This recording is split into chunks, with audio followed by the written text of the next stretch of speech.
हाल ही में हिंदुस्तान के एक कथावाचक भी हैं, संत हैं वृंदावन में, जी।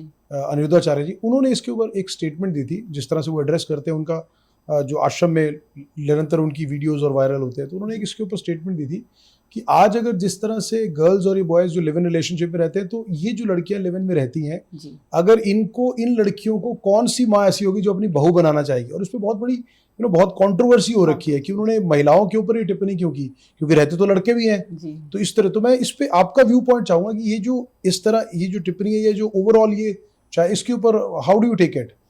अनिरुद्ध आचार्य जी की कई बार रील्स सामने सबके फोन्स में आ ही जाती जी हैं। जी। कई बार तो वो बड़ी मजाकिया तरीके से चीजों को हाँ, कहते हैं, लेकिन बड़ा सैटारिकल वे भी होता हाँ है हाँ जी। हाँ, ये मुद्दा मुझे लगता है सच में लोगों को सोचना चाहिए। हम्म, और उनकी ये बात, हम ठीक है कुछ लोग इसके खिलाफ कह रहे हैं कि भाई लड़कों के खिलाफ नहीं बोला। मैं जेंडर बायस बिल्कुल नहीं हूँ सर। मेरे घर में ईश्वर ने बेटी भी दी है, बेटा भी दिया है, और मुझे ऐसा लगता है कि जो हम बोलते हैं ना, वो घूम फिर के हमारे घर तक भी आता है। तो मैं चीजों में बायस नहीं हूँ। मेरा ये मानना है कि लिव इन में रहना, पर्सनली मेरा मानना है, सबकी अपनी पर्सनल लाइफ है, डेमोक्रेटिक कंट्री है, मुझे भी गलत लगता है सर। क्योंकि कोई भी ऐसा रिश्ता जिसका आधार मजबूत ना हो, शादी ना एक मजबूती दे देती है। पेरेंट्स और परिवार जहां बंध जाते हैं ना, वहां एक बेस, एक नींव मजबूत पड़ जाती है।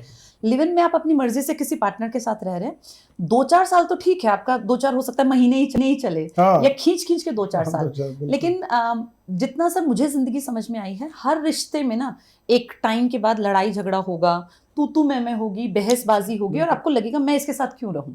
ऐसा नॉर्मल शादियों में भी होता है। बहुत बार आपको लगता है कि बस आज लास्ट डे, अब इसके साथ हम इस इंसान से अलग होंगे। लेकिन फिर अगर आप एक बंधन में हैं, तो आप फील करते हैं कि नहीं यार ठीक है, जैसा भी है भैया, हमें इसके साथ निभानी है। लिव इन में मुझे लगता है वो जो एक आपका अपने ऊपर जो आप फील करते हैं ना कि यार मुझे ये निभाना है, मुझे जैसे भी हो जाए इस रिश्ते को आगे ले जाना है, वो शायद लिव इन में कहीं ना कहीं इंसान तोड़ने की तरफ जल्दी भागता है।